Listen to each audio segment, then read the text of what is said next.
恭请大德僧听，为此法会及一切众生，请转妙法轮，教导我们如何了生脱死，离苦得乐，速证无生。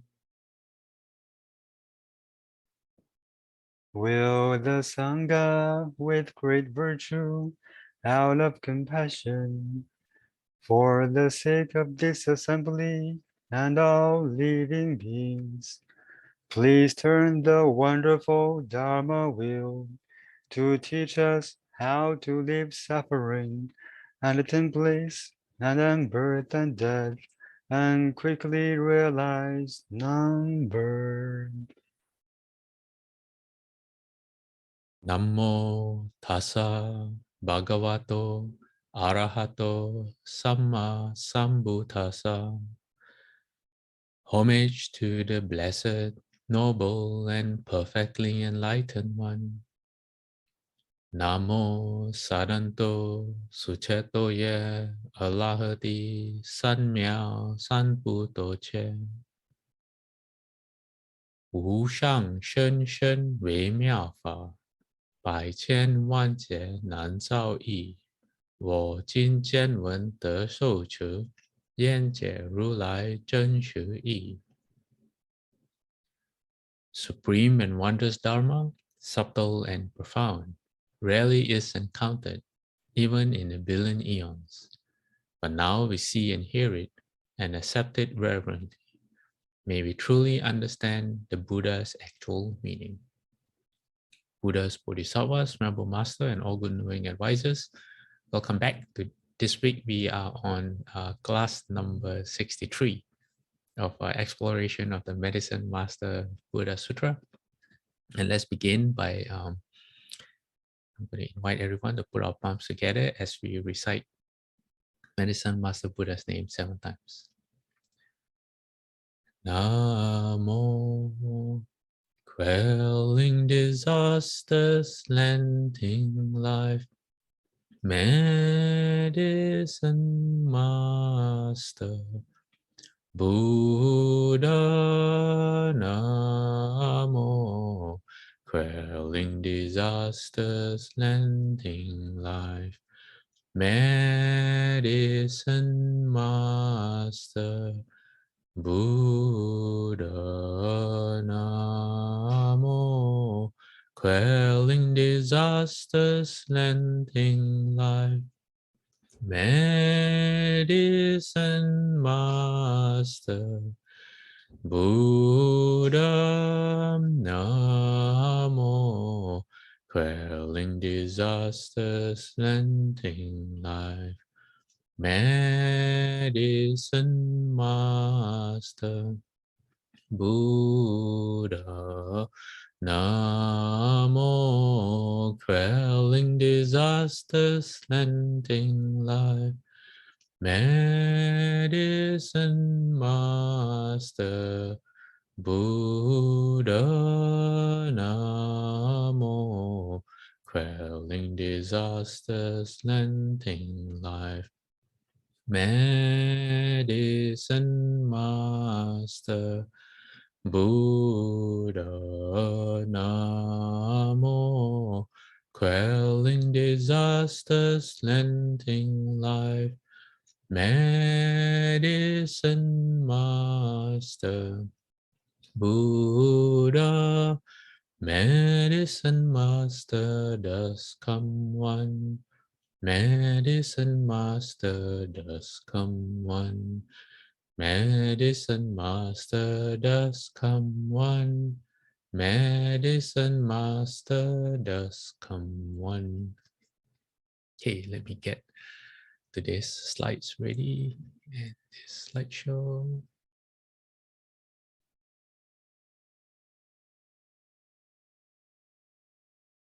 So if you look at the chat box, you see a few yeses. And if you're wondering what the yes means, just because I asked a question earlier about how interested are people when it comes to knowing more about the heavens, because we are in a part of our sutra today that talks about the heavens. And we could go into more detail, although for me it's 50-50, because the heavens are not directly related to practice. Is interesting for sure. It's very interesting. It is related to practice, but not directly related. So I'm not sure how much to go into the heavens, especially for next week. So I asked everyone if how interested people are, and quite a few people have answered yes. So if you are still interested in answering, you can type into the chat box. Melinda says, what is the new area? Okay, so today we finished, last week we finished one part of the sutra. Today we are going to the new paragraph of the sutra, and we're going to read it now. So Melinda, you're going to find out in 2 seconds. Okay, let me advance the slide. So I think there are 3 sides of sutra text, and we'll just read through all the areas and then the whole text, and then I'll come back to the beginning for the explanation. Okay, put my palms together.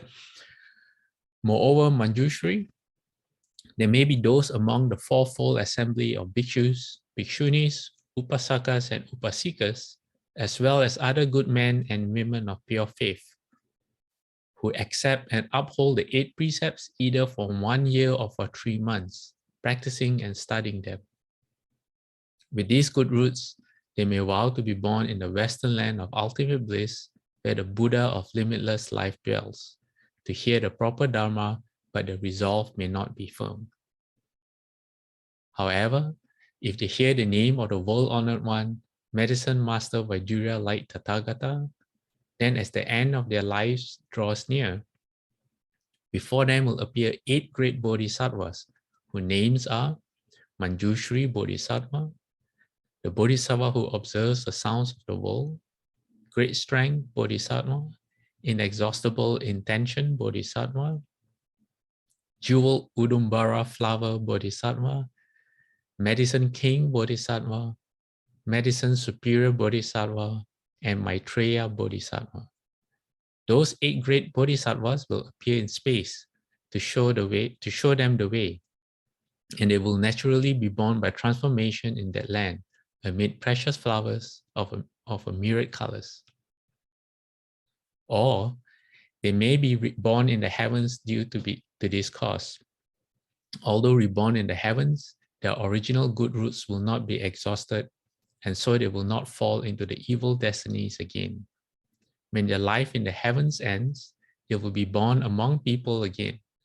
They may be wheel-turning kings, reigning over the 4 continents with awesome virtue and ease, bringing uncountable hundreds of thousands of living beings to abide in the practice of the 10 good deeds. Or they may be born as Kshatriyas, Brahmans, laymen, or sons of honorable families. They will be wealthy, with storehouses filled to overflowing. Handsome in appearance, they will be surrounded by a great retinue of relatives. They will be intelligent and wise, courageous and valiant, like great and awesome knights. If a woman hears the name of the world-honored one, medicine master Vaidurya like Tathagata, and sincerely cherishes it, in the future she will never again be born as a female. Okay, let's explore this, what we have just read. Melinda, does that answer your question? Okay, let me also open my book, because I just want to make sure that I did not, that my text is complete. Okay, wait.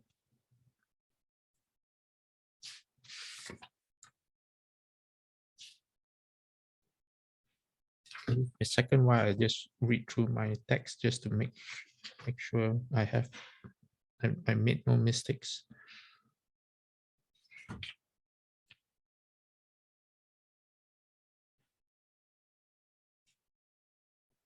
Yes. Okay. All right. So if you look at the screen, so the Buddha here is speaking to Manjushri Bodhisattva, and he says there are people, and I hope that's all of us who are listening right now. He says the fourfold assembly, which are monks, nuns, upasakas, and upasikas means laymen and laywomen who, who are very close to the Dharma. And in this sense, it is who have people who are observing the 8 precepts. Not all the time, he says, either for a year or for 3 months. So what's the significance of the time period? According to Shufu says that these 3 months are specific months in the lunar calendar. So it's the 1st, the 5th, and the 9th lunar months. So right after Chinese New Year, and then in the 5th month, and then in the 9th month, if anyone is interested and you find it difficult to hold something like the 8 precepts for a long period of time, because it is not that easy to hold, especially the practice of not eating after noon, meaning lunch is the last meal of the day. What you can do is you can observe the 8 precepts in the 1st, 5th, and 9th lunar months. Shufu says these are also known as the months of purity. And why is it known as the months of purity? Because apparently during these 3 months, the 4 heavenly kings, they come and inspect Jambudvipa. Jambudvipa is the continent where we are located, not continent as like the traditional geographic sense where you have like Australia is a continent, right? Australia is a continent. And not in that sense of our planet Earth, but where we are is in the continent of Jambudvipa in Buddhist cosmology. And the 4 heavenly kings, they come and inspect Jambudvipa on the 1st, 5th, and 9th lunar months. And they are in Taoist and Buddhist calendars. There are also other auspicious dates apart from these first 3 months. For example, if you have taken the Bodhisattva precepts, there are 6 days of the lunar month, every month for 6 days where you observe special, like you're observing the 8 precepts during this. Basically, you're observing the 8 precepts during these 6 days.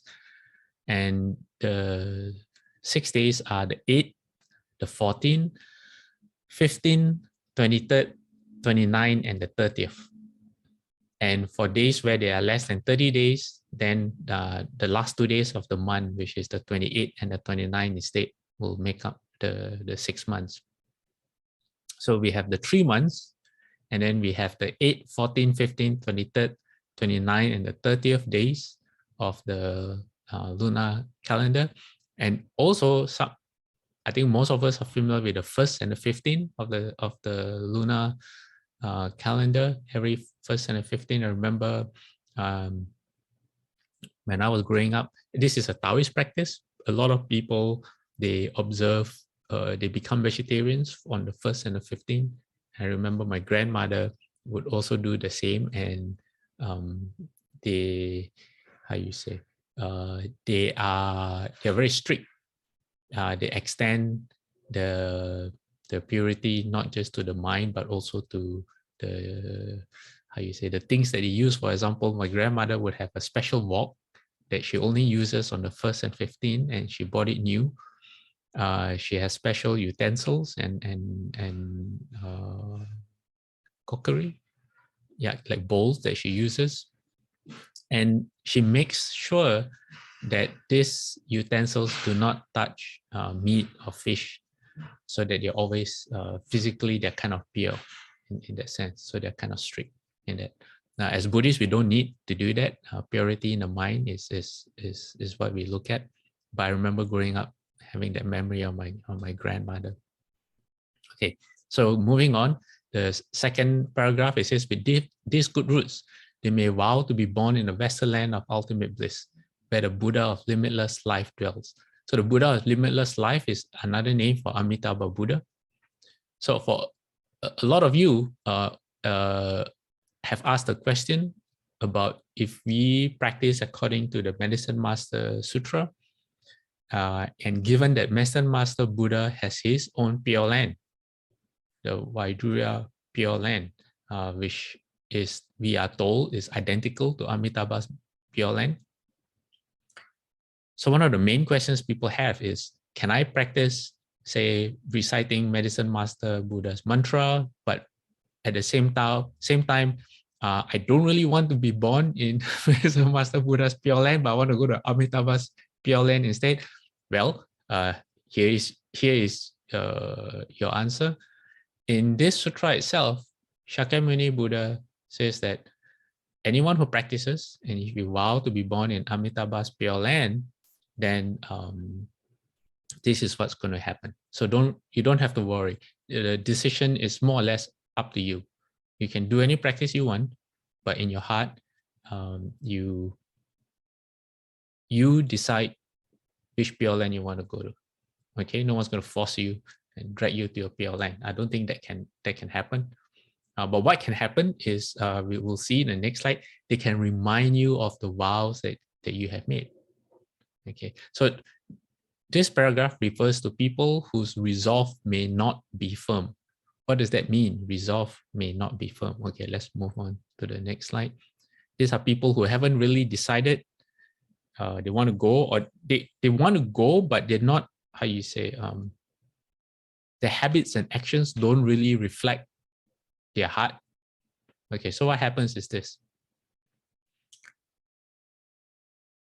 Do you, how you say, we want to go to the Pure Land, but we have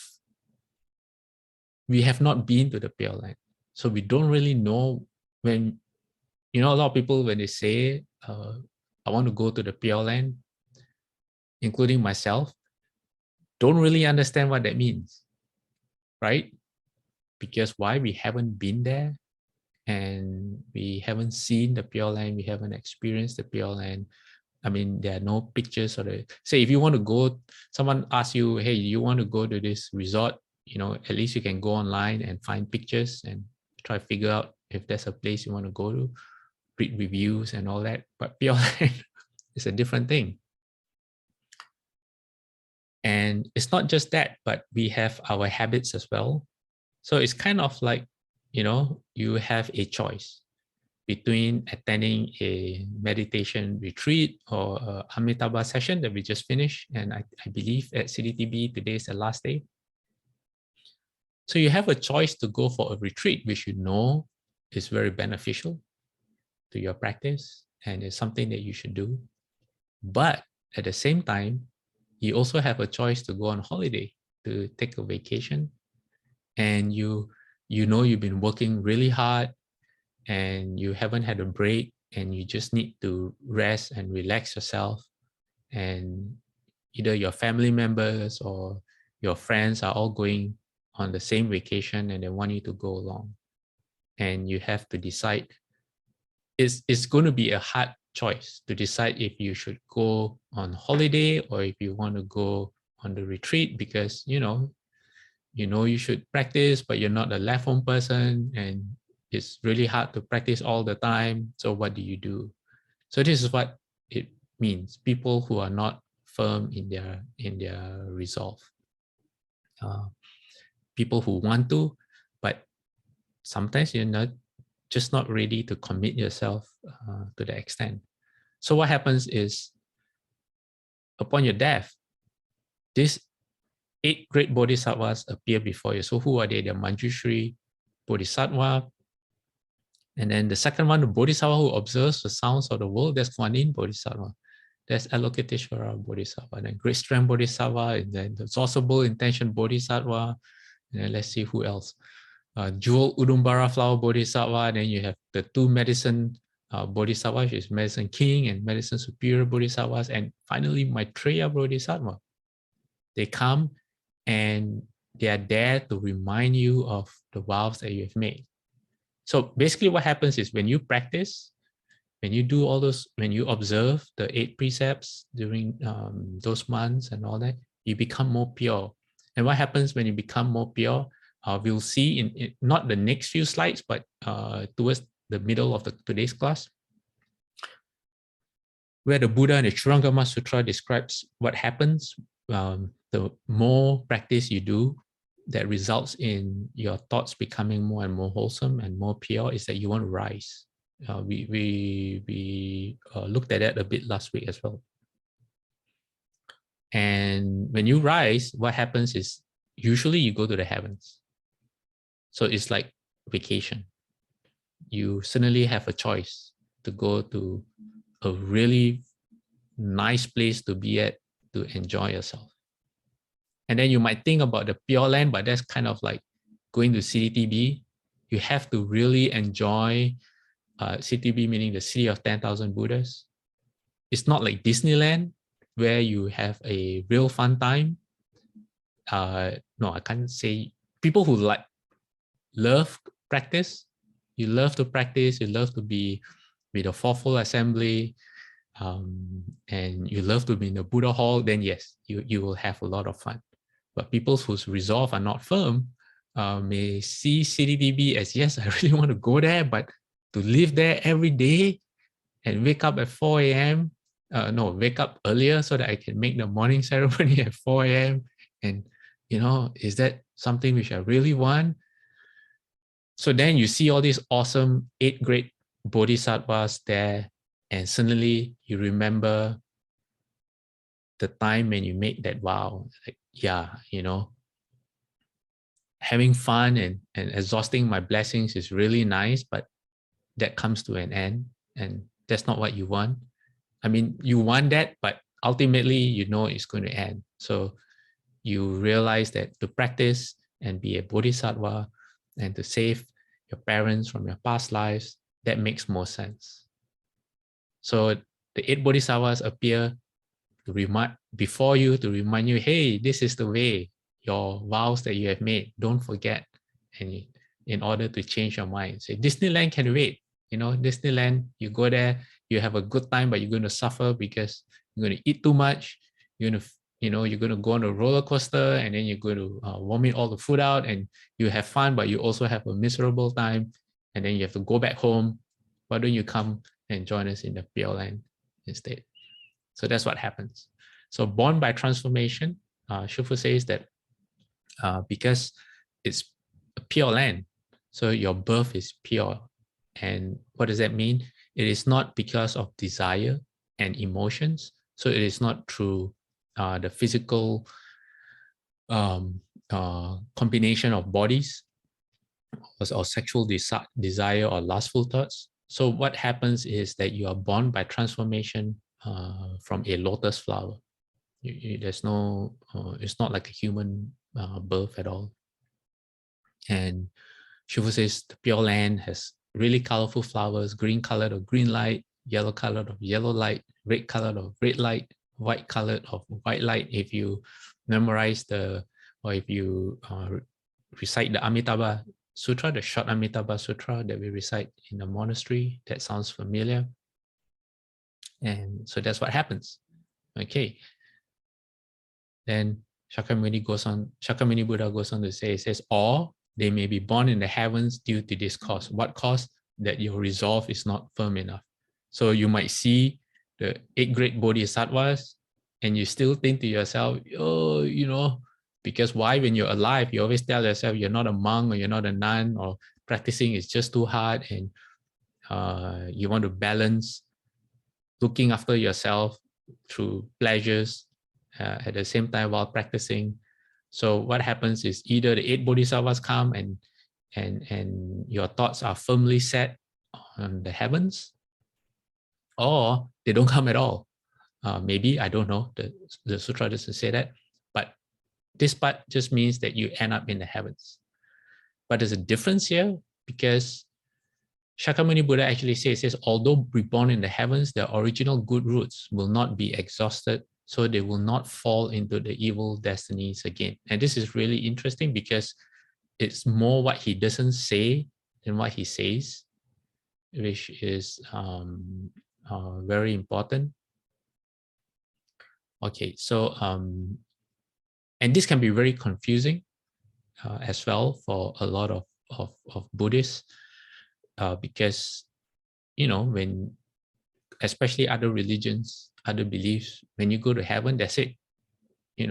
This end of story.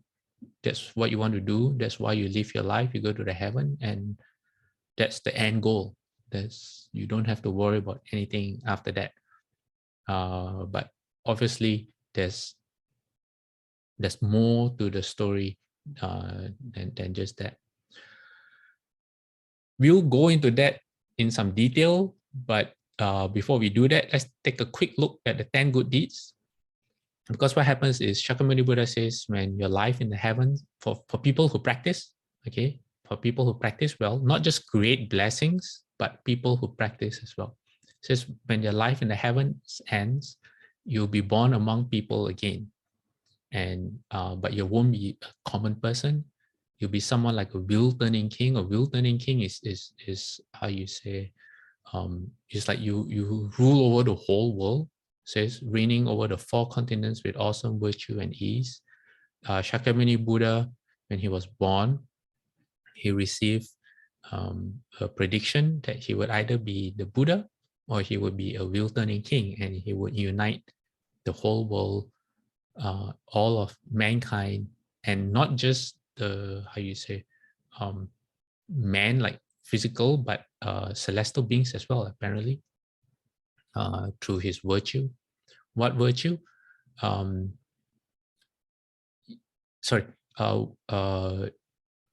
He would lead a wheel-turning king because of his awesome conduct, personality, and virtue. Naturally moves people to want to practice, and they practice the 10 good deeds. So let's take a quick refresher at what the 10 good deeds are. Okay, so that the 10 good deeds can be divided. Okay, there are 3, which is for the body, which is not killing, not stealing, and not engaging in sexual misconduct. And then there are 4 that has to do with the mouth or speech, which is not lying, be gentle, not speaking harsh words, not speaking how do you pronounce it? Not double tongue. You don't speak of others' faults, and you don't complain about other people to create bad impressions of them, and you don't sow seeds of dissension. And not speaking furiously, how you say, which means avoiding, you don't use foul language, you don't joke around, and you don't talk about things that just waste people's time, that don't really make a difference in helping people become better versions of themselves. That's idle chatter. And then finally, you have the 3 deeds involving the mind. So body, speech, and mind, because these are the only 3 ways you can create karma. And these are thoughts that involve, that should involve greed or anger or hatred or delusion, and you want to avoid those. Okay, so let me speak quickly about what the 4 wheel-turning sage kings are again. Okay, Shufu says that gold, there are apparently 4 levels of wheel-turning kings. Okay, there's gold, silver, copper, and iron. So gold wheel-turning kings, and I'm not sure how many they are. It says gold wheel-turning kings reign over the 4 great continents, which is Purva Videha in the east, Jambuvitpa in the south, that's where we are, Jambuvitpa, then Apara Godaniya in the west, and Uttara Kuru in the north. And then the silver level of wheel-turning kings rule 3 continents in the south, west, and east. And then copper rule 2 continents in the south and west. And iron wheel-turning kings, it says, these are the lowest kind, rule over 1 continent in the south. Yeah, so that's the 4 levels, I guess, the 4 different levels of turning sage kings that they are. Okay, let me go back to where we stopped. I'm going to move through the slides quickly. Okay, so earlier we looked at how Shakyamuni Buddha says that people who practice and gain a heavenly rebirth will not fall. And most importantly, you do not fall and you do not exhaust your blessings when you're in the heavens. Why would he say that? Okay. What are the risks or the drawbacks of a heavenly rebirth? So this is from Bodhidharma. Bodhidharma says those or people who blindly perform the 10 good deeds. What are the 10 good deeds? We just covered the 10 good deeds. And foolishly seek happiness are born as gods in the realm of desire. Realm of desire consists of 6 heavens, and we will look at that as well. We're going to explore what that means. And so remember when I said, you have a choice between having fun, going on vacation, or practicing, going to US instead of, you have a choice flying to California, either to spend all your time at the city of 10,000 Buddhas, maybe 3 weeks at the city of 10,000 Buddhas, or 3 weeks touring around the East Coast and West Coast, eating good food and visiting all the different tourist areas and shopping and having fun. What would you choose? So this Bodhidharma is referring to people who choose the fun route, people who choose the vacation. They might go to the city of 10,000 Buddhas for 1 or 2 days, bow, and they say, okay, that's it. Now I'm I'm going shopping. I'm going to go to Fisherman's Wharf at San Francisco. So he also talks about the 3 lower states, which I'll just cover really quickly. He says, if your karma from greed is greatest, you become hungry ghost. If your anger is greater, you go to the hells. And if your actions or your karma from ignorance is greatest, then what happens is you become animals. So these are the 3 lower realms. So when Bodhidharma says these people are foolish, it's not saying that they're stupid.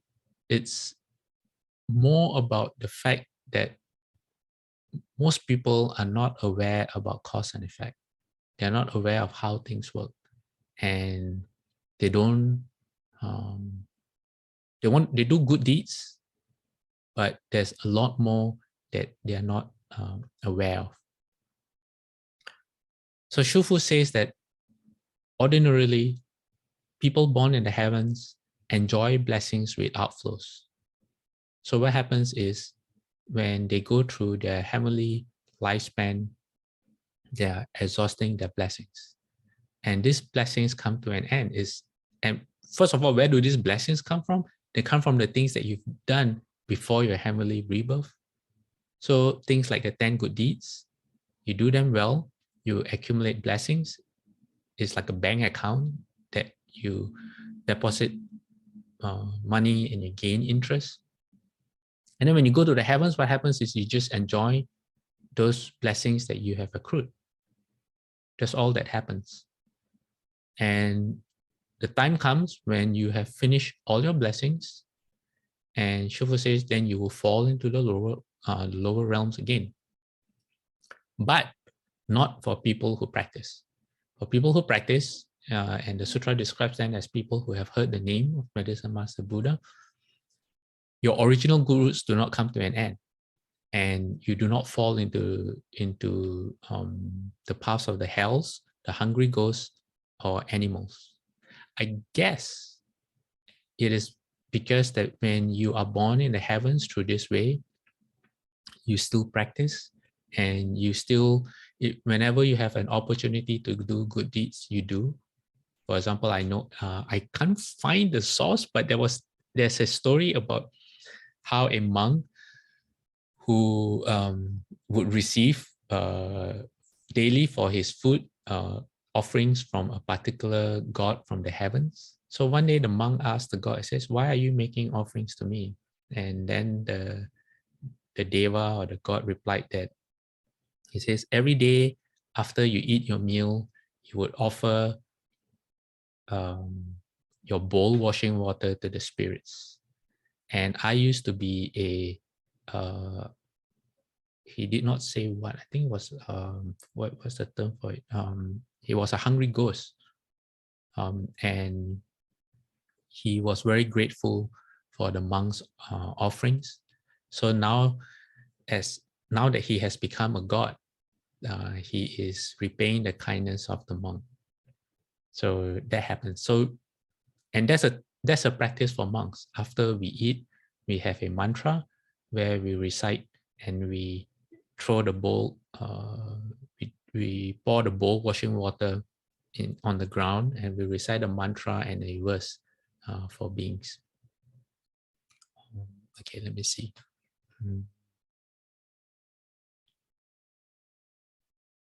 Okay, so for people who do not aspire to be born in the pure land, who think that the heavens is all there is, everything that they do behind the 10 good deeds, their intention behind the 10 good deeds is towards heavenly rebirth. It's not really to end samsara, to end suffering, or to end rebirth. So when they are born in the heavens, this habit, this thinking stays with them. So they just go about enjoying themselves, just like, you know, some really rich people, or you don't have to be rich. People just enjoy themselves in as they go through life. And this exhausting of blessings doesn't only happen in the heavens, it happens right now. Everything that we use comes from our own, are the results of our past actions that we have done. So every time we do not cherish our blessings, and you know, we leave the tap on, we don't shut it off, or we leave lights on, we are actually just exhausting our own blessings from our own bank account. Yeah. Okay, let me go on to the next slide.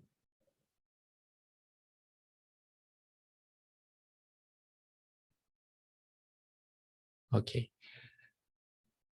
Those of you who have a good memory will see this slide and realize that I have used this slide before. Yes. This is about how some gods desire a human rebirth. This is from the Itivuttaka, or the group of trees, a collection of sutras. So the Buddha said is that when the deva is about to pass away from the company of devas, 5 omens appear. His garlands wither, his clothes get soiled, sweat comes out from his armpits, a dullness descends on his body, he no longer delights in his own deva seat. The devas, knowing from this that this deva son is about to pass away, encourage him with 3 sayings: go from here, honorable sir, to a good destination. Having gone to a good destination, gain the gain that is good to gain. Having gained the gain that it is good to gain, become well established. What does this mean? Okay, maybe let me move on to the next slide, because that's the question a monk actually asked. Does anyone have any questions? Someone's mic is unmuted. Okay, I'll just mute. Okay, so when this was said, a certain monk said to the Blessed One, what, Lord, is the Deva's reckoning of going to a good destination? What is their reckoning of the gain that is good to gain? What is their reckoning of becoming well established? Okay. The Buddha answers, the human state, monks, is the Deva's reckoning of going to a good destination. Isn't this ironic? Most people want to go to the heavens, but the Buddha explains that if you're in the heavens already, from their point of view, being reborn as a human is a good thing. Okay, so having become a human being, acquiring conviction in the Dharma and Vinaya taught by the Tathagata, this is the Deva's reckoning of the gain that is good to gain. When that conviction is settled within one, rooted, established, and strong, not to be destroyed by any Brahman or contemplative, Deva, Mara, or Brahma, or anyone else in the world. This is the Deva's reckoning of becoming well established. Okay, so what's happening is this. The people that Bodhidharma was referring to, that blindly perform the 10 good deeds so that they can be reborn in the heavens. When they are reborn in the heavens, they exhaust their blessings and they realize that, oh, my lifespan is ending. And they realize that they haven't cultivated at all. And that even a heavenly existence is not a solution. It's just a short-term, extremely pleasurable, but short-term. It's just another life. It's just another form of consciousness that you take on, and then when that has its natural ending, and then depending on what happens, you will be reborn again. And I have another slide that the Buddha says that usually when you're reborn, you fall from the heavens. Yeah. So to them, they say now that they realize that, now that they know a heavenly rebirth is not all that's meant to be, the best thing, even better than a heavenly rebirth, is to be born as a human, learn the Dharma and observe the Vinaya or the precepts, and get out of birth and death. So that's what happens when devas or gods in the heaven, when their life ends. So there's another sutta that talks about the dangers of rebirth, or the Pansu Sutta, or dust. This is the Buddha saying, the Buddha picked up a little bit of dust with the tip of his fingernail, said to the monks, "What do you think, monks? Which is greater, the little bit of dust I have picked up with the tip of my fingernail, or the great earth?" It's like a trick question, but it's not. So the monks reply, says, "The great earth is far greater a lot. The little bit of dust the lesser one has picked up with the tip of his fingernail is next to nothing. It doesn't even count. There's no comparison. It's not even a fraction, etc., etc." Okay. Then the Buddha explains, says, "In the same way, monks, few are the beings who, on passing away from the human realm, are reborn among human beings. Far more are the beings who, on passing away from the human realm, are reborn in hell. Therefore, your duty is the contemplation. This is stress. This is the origin of stress. This is the cessation of stress." So he's telling the monks that this last paragraph is referring to the Four Noble Truths. He's telling the monks to practice. And then the Buddha goes on to say, says, "In the same way, monks, few are the beings who, on passing away from the human realm, are reborn." Among human beings, far more are the beings on who, passing away from the human realm, are reborn in the animal womb in the domain of the hungry ghost. So a lot of us, we wish for a fortunate rebirth, but the Buddha is saying that for most people, it says far more. If you look at everyone, it says far more are born in the three evil realms, either the animal womb or the hungry ghost. And in the next paragraph, he says, "Few are the beings who, on passing away from the human realm, are reborn among devas. Far more are the beings on passing away from the human realm are reborn in the hell, the animal womb, and the domain of the hungry ghost." So these are for humans. In the same sutta, the Buddha talks about what happens to gods whose life are ending. He says, "In the same way, monks, few are the beings who, on passing away from the Deva realm, are reborn among Devas. Far more are the beings who, on passing away from the Deva realm, are reborn in hell, in the animal womb, in the domain of the hungry ghost." So this is really significant because from the heavens, you can actually fall into the three evil destinies. And then the Buddha goes on to say that in the same way, monks, few are the beings who, on passing away from the Deva realm, are reborn among human beings. Far more are the beings who, on passing away from the Deva realm, are reborn in hell, in the animal womb, and in the domain of the hungry ghost. So Finally, the Buddha says, therefore, your duty is the contemplation. This is the stress. This is the origin or origination of stress. This is the cessation of stress, meaning, again, the Four Noble Truths. So meaning, if we do not take responsibility for ourselves and we just go through life with, how you say, just responding to things that happen rather than looking inward and purifying our thoughts and actions and our speech from unwholesome to wholesome, then the Buddha says on average, it doesn't really look very good for anyone, human being or devas in the heavens. It's not good at all. Yeah. Okay. Then we have this part about, we come back to our sutra, the Medicine Master Buddha Sutra. The Buddha says, if you don't end up in the Pure Land and you don't end up in the heavens, what happens? You'll be born among men, but you will not be an ordinary person. You will have great wealth. So this reminded me of the story about Anatta Pindika, which we had, was it last week or the week before? How the spirit helped Anatta Pindika get back his wealth.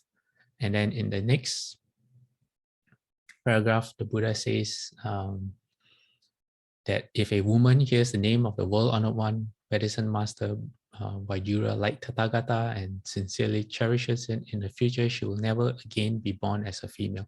There are a few ways to look at this. For example, there are people who are born in bodies that they feel that they don't belong in, and they wish that they were born in a different, they wish that they were born in the body as how they felt. So this would make perfect sense. Or there's another way to interpret. Traditionally, a lot of people are oppressed, and it's usually men who are the unfair ones who love to oppress women. And for example, telling them what they can do or what they cannot do with their bodies and with their rights and things like that. So another way to interpret this is that not just yourself, but everyone is free from oppression. That you have a choice to study, to work, to practice as you wish, and not have your choices be controlled by anyone at all. So that's another way to interpret the sutra. Okay, now we go to another interesting section. I'm going to take you back. No, not take you back. I'm going to take you to the Shurangama Sutra. And this is the chapter called Levels of Being. Okay, so this is Shakyamuni Buddha. I think he's explaining to Ananda, Venerable Ananda, in this part of the sutra. He says, if this part is about rebirth, what happens, what controls, what influences a person's rebirth. So it says, if pure mental activity alone is present in their minds, as opposed to emotional activity, it says they will soar upward and be certain to be born in the heavens. While in this soaring state of mind, if they have both blessings and wisdom, and if they have vowed to be reborn in a pure land, their minds will naturally open and they will see the Buddhas of the 10 directions. They will be reborn in any of the pure lands in accordance with their wish. Okay, so for those of you who are always thinking about being born in a pure land, that's what you want, this is what's going to happen. If you practice and you eliminate or you try to convert as many unwholesome thoughts or speech or actions that you might have into wholesome ones, and you progressively become more and more pure in your thoughts and less emotional, this is what happens. You can choose which pure land you want to go to. They're all there for your choosing, apparently. Yeah, if you have both blessings and wisdom. So while you cultivate the 10 good deeds and for blessings, you're also meditating and studying the sutras and holding the precepts to discover your wisdom. Okay. And then in the same sutra, the Buddha also says, if pure mental activity is dominant in their minds, but some emotion is also present, they will still soar upward, but not as far. They may become flying ascetic masters or ghost kings of great power, or flying yakshas or rakshasas that travel along the ground. Such beings roam unhindered in the heaven of 4 celestial kings. Further, beings may have made wholesome vows or simply have a wholesome intent to be protective of the dharmas I have been teaching. So this is connected to what we covered about last week. So it is one way of, if you ever wondered why we have rakshasas or yakshas or ghosts and spirits, there you go. And this refers to the wholesome kind, the kind that becomes Dharma protecting spirits that we saw in the Earth Store Sutra last week, where the ghost kings say that if a household were, if there's even one person in the house that practices, then they instruct all the ghosts to guard the house. Remember that last week? So this is along those lines. And then the Buddha goes on to say, they may have vowed to defend the precepts and to be protective of precept holders. Or they may have vowed to be protective of mantras and to guard beings who recite mantras. Or they may have vowed to defend the practice of meditation in stillness and to be protective of beings who practice is to meditate in stillness and who are likely to encounter aspects of the Dharma that are new to them. Such beings will become close disciples who will sit at the feet of the dust commands. So they are good rakshas and yakshas and rakshasas. Then the Buddha says, if their pure mental activity and their emotions are equal in strength, that means you're 50-50, you are still emotional, but you doesn't overcome your lucidness. Say, beings will neither soar nor fall. They will be born in the human realm. The brighter their thoughts, the greater their intelligence will be. The darker their emotions, the duller their wits will be. So that's why you have different levels of intelligence between humans. This is why. And the Buddha continues, says, if beings have more emotion than pure mental activity, they will be reborn in the realm of animals. If the emotions are of greater weight, they will become fur-bearing beasts. And if their emotions are of lesser weight, they will become winged creatures. So this is what separates like the birds, animals that can fly, eagles in the sky, and compared to animals that are on the ground. And you become animals because you have more emotions. So that's why, for example, sometimes like with anyone who has a pet, I used to have a pet. We used to have pet dogs. They can be very emotional. They can be sleeping or they can be eating. But the moment they see a cat, or at least my dogs, they see a cat or another dog or someone who comes to the house, instantly all the attention is diverted away onto that new thing, and they just get focused on that, and their minds get easily distracted or pulled away from what they're doing.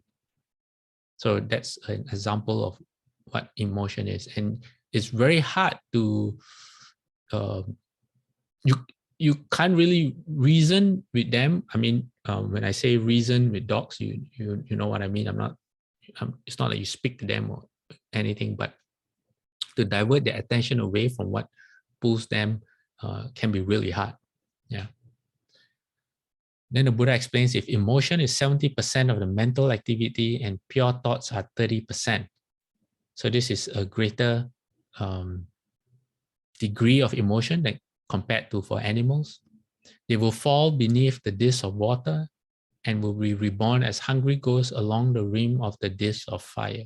They will be buffeted by the raging fire, and they will be constantly burned by the blaze and scalded by the steam. For hundreds of eons, they will have nothing to eat or to drink. So this is the realm of hungry ghosts. So what is the dish of water and the fire along the dish of fire? The rim of the dish of fire. In Buddhist cosmology, our continent of the 4 continents are supported by great discs that have two of them are water and fire. I'm sorry, I don't have all the details because I didn't intend to go into that. But that's a description of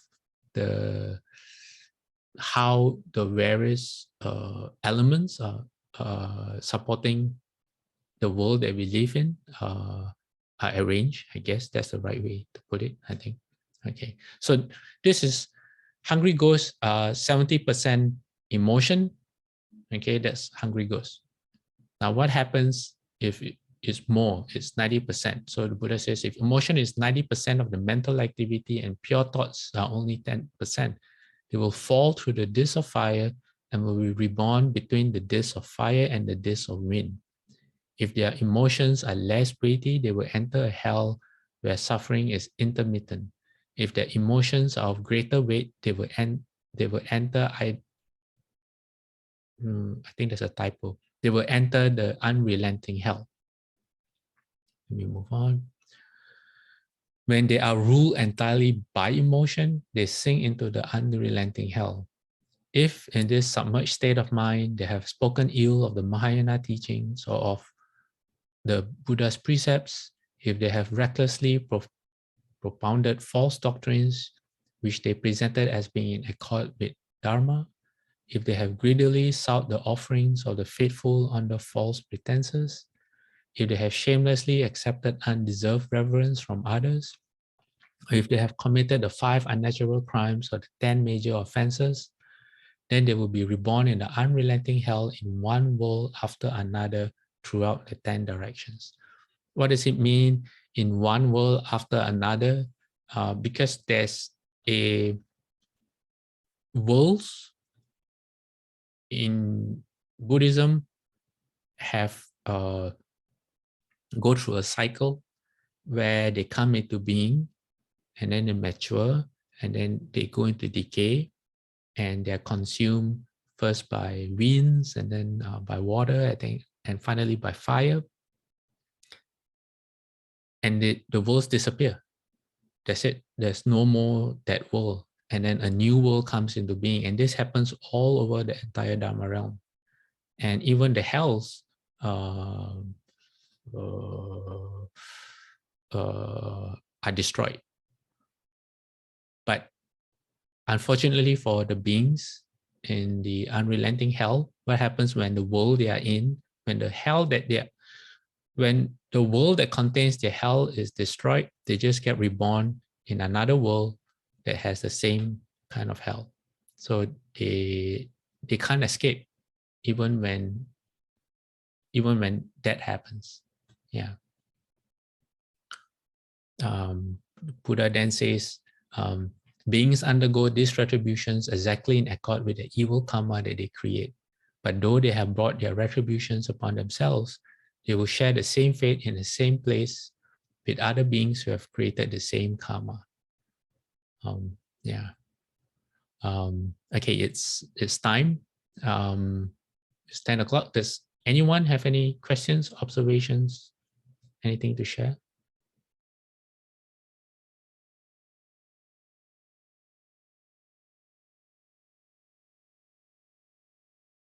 Okay, what I was going to do was I'll show you the next slide. Next week, what we'll do is we'll look at the 6 heavens, since people are interested in learning more about the heavens. I have slides that explain the next 6 heavens above us. I'm not sure that's entirely right to say, but the first 6 heavens are known as the 6 desire heavens, and it is because that beings there still have desire. So for today, we'll just end with the lifespans of the beings in the heavens without going into too much detail. So the first heaven above us are the heaven of the four kings. And then after that, the heaven of 33. And then there's a heaven of self-restraint. And then the heaven of joyous contentment. Then the heaven of delight in creating. And the heaven of pleasure derived from others. The lifespan, if you are born in the heaven of the four kings, is 500 years. And Rakshas and Yakshas can travel. Apparently, they can travel to at least Yakshas because they can fly. Rakshas, I think they're earthbound. They may not, I'm not sure. They can go to the heaven of the four kings. And one of the four kings are last week we discovered the northern, one of the four kings, Vaishrana, he is the king of the Yakshas and Rakshasas. So if you're born in the heaven of the four kings, Shiva says quite a lot of people get born there. Your lifespan is 500 years in terms of heaven years. If you are born as a human, that means you are alive for 9 million years. They're equivalent to 9 million years. So they see a lot of what's happening in the world. And then inhabitants of the heaven of the 33, which is where Lord Chakra lives, have a lifespan of 1,000 years. The rule of thumb is that the next heaven, your lifespan gets doubled. But in terms of human years, it's more than that. It's 4 times. So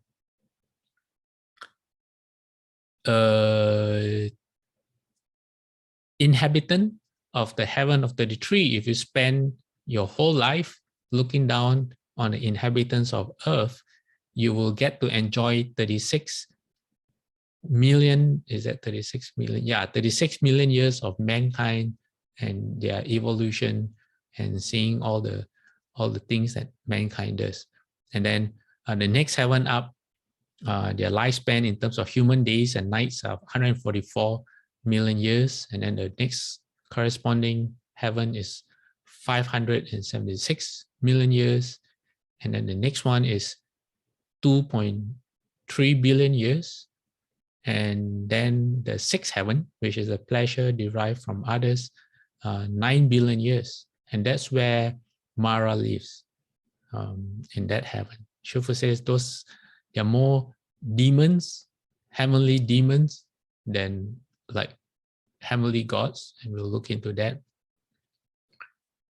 So what happens in how you get reborn in the 6 desire heavens is through your through the deeds that you do, through the blessings that you create. It is not based on meditative kung fu, but it is just based on your blessings for the 6 desire heavens. So I've included the heaven after that, the first dhyana heaven, where you get a huge jump in the lifespan. And that's because to get into the first dhyana heaven, you have to practice chant. You have to be able to enter the first dhyana. And it is said that you, even upon your death, when you are dying, you can enter and abide in the first dhyana. And that's how you get reborn in the first dhyana heaven. It is not through the blessings that you accrue, but through your concentration, your samadhi. So Ron says, seems almost all people would choose the Pure Land to get away from the animal, ghosts, and hells. Yes, that's why in most of the Mahayana sutras, the Buddhas are always saying, practice the Pure Land, practice the Pure Land. And for someone who say, if you looked at the entire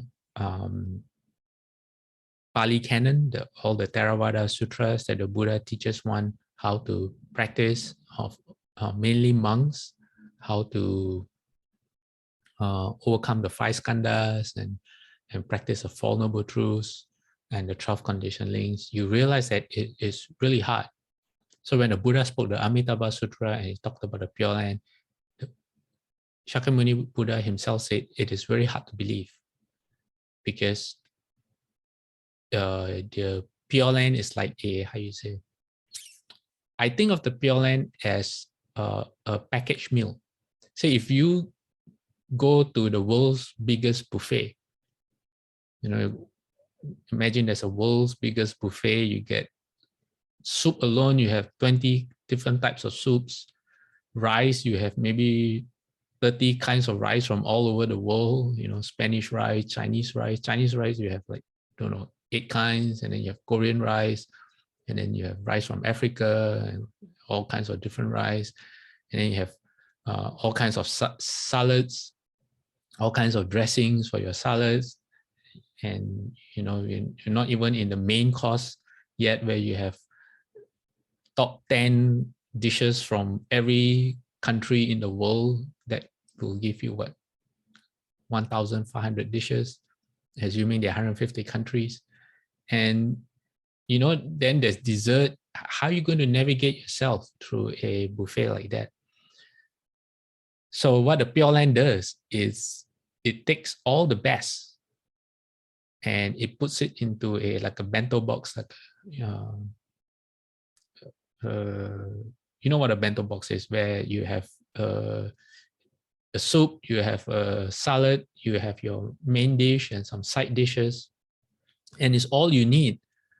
You will, first of all, it's very good for you, and it gives you all the nutrition and everything you need. You don't have to walk through the whole buffet to figure out what is it you like or what is it you don't like, what is suitable for you or what is not suitable for you.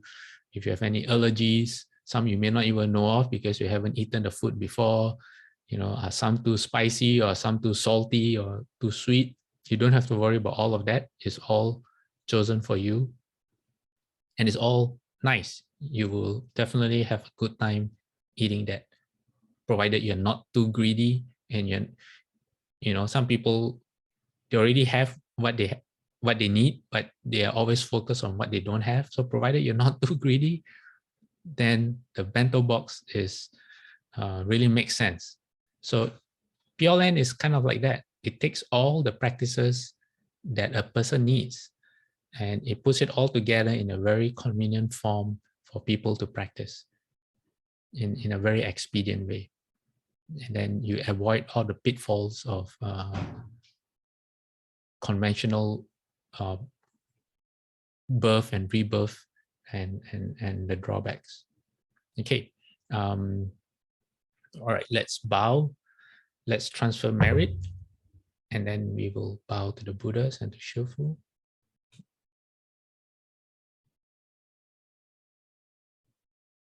Any more observations? Ron says, when born in the Pure Land, one becomes a Bodhisattva and of course to be a Buddha, no other choice, no other path, and one born in Pure Land, right? So Ron's question is, when you're born in the Pure Land, is there a choice? Can you become a Bodhisattva and then you become a Buddha? Is that it? Yes, because that's the best. That's why you want to be born in the Pure Land. You want to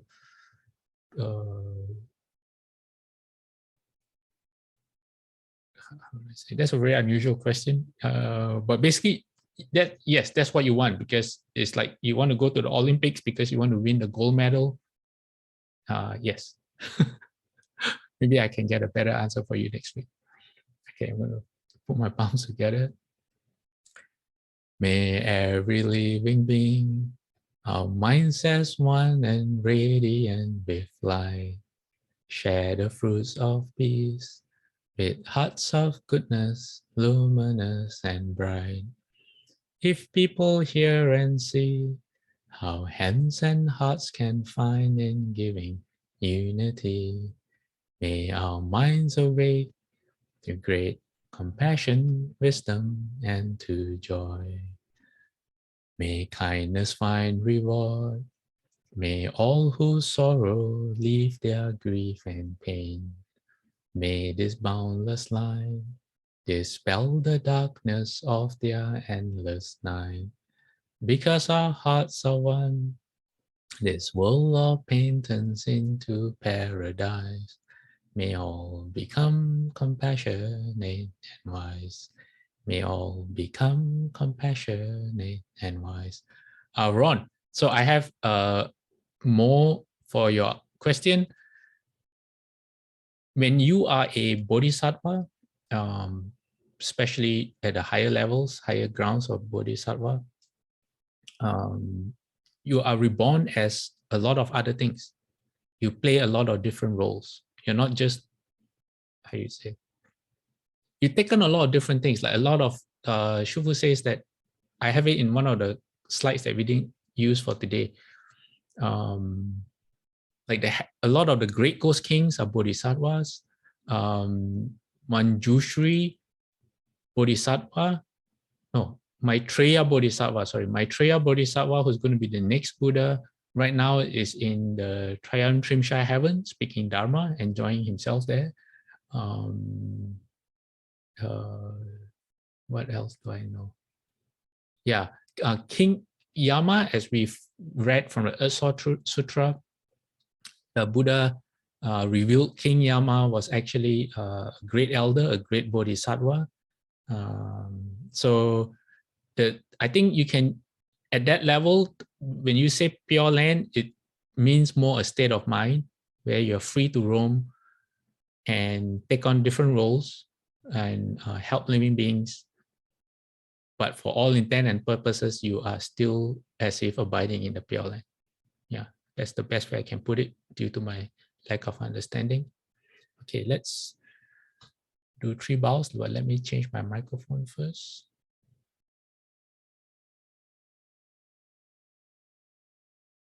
Oh, okay. It's already changed.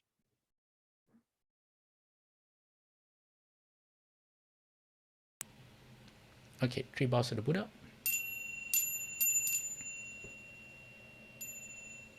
Second bow. Third bow. Half bow. Bowing respect to the Venerable Master. Second bow. Third bow.